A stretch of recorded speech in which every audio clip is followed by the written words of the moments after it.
গভীর অরণ্যের ভরপুর এবং পাহাড়ি সৌন্দর্য মিলে বান্দরবানের এই পাহাড়গুলো বর্ষাকালে ঝিরি জলাশয়ের পানি অনেকাংশ বাড়িয়ে দেয় পূর্বের তুলনায়। পাহাড়ের সৃষ্টি হয় অপরূপ সৌন্দর্য ঝর্ণারানি। আজকে দেখাবো বান্দরবানের বেশ কিছু সৌন্দর্য ঝর্ণা। বাকলাই ঝর্ণা, যা বর্তমানে বাংলাদেশের সর্বোচ্চ ঝর্ণা বলে সুপরিচিত। এর উচ্চতা প্রায় 390 ফুট, যা বান্দরবান জেলা থানচি উপজেলায় বাকলা গ্রামের অবস্থিত। যদিও লাংলুক ঝর্ণার উচ্চতা আর বাকলা ঝর্ণার উচ্চতার মধ্যে কোনটা আসলে সর্বোচ্চ ঝর্ণা তা নিয়ে মত বিরোধ রয়েছে। তবে সৌন্দর্যের দিক থেকে বাকলা ঝর্ণা অনেকাংশ এগিয়ে।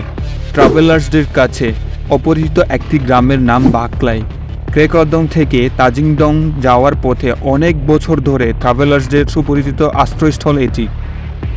গ্রামের পাশে আর্মি ক্যাম্প থাকায় এটি নিরাপত্তা নিশ্চিত করে। প্রায় 390 ফুট উঁচু পাহাড়ের খাঁজ বেয়ে তীব্র জলধারা যখন নিচে পাথরগুলোতে আছড়ে পড়ে, তার তীব্র বেগ ঘুম ঘুম করা আওয়াজ করে চারপাশে বন পরিবেশের এক অন্যরকম অনুভূতি কাজ করে। লাংলুক ঝর্ণা বান্দরবান গহীনের অবস্থিত একটি ঝর্ণা, যা কিছুদিন আগে লোকচক্ষুর সামনে এসেছে। এই ঝর্ণা উচ্চতা প্রায় 388.9 ফুট।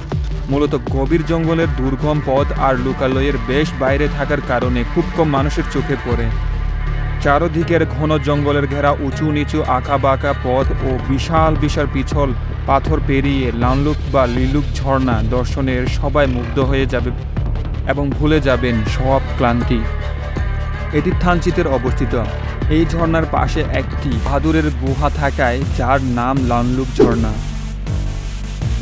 মারমা ভাষায় বাহাদুরকে লাংলুক বলা হয়, যার নাম অনুসারে এই ঝর্ণার নামকরণ করা হয় লাংলুক ঝর্ণা। থানচি হয়ে তিনদুক থেকে প্রায় 2 ঘন্টা পথ অতি দুর্গম পাহাড়ি পথ পাড়ি দিয়ে যেতে হবে লাংলুক ঝর্ণাতে। জাদিপাই ঝর্ণা বান্দরবান জেলা বাংলাদেশের তৃতীয় সর্বোচ্চ শৃঙ্গ ক্রেকদং পাহাড় থেকে মাত্র 1.5 কিলোমিটার দূরে এই জাদিপাই ঝর্ণা অবস্থান। ক্রেকদং, জচিয়াং, জাদিপাই এই 3টি পাহাড় ঝিরির স্বচ্ছ পানির দ্বারা একত্রিত হয়ে প্রায় 200 ফুট উপর থেকে কালো পাথরের গা বেয়ে জাদিপাই ঝর্ণার রূপ নেয়। এটি বাংলাদেশের প্রশস্ত ঝর্ণাগুলোতে অন্যতম।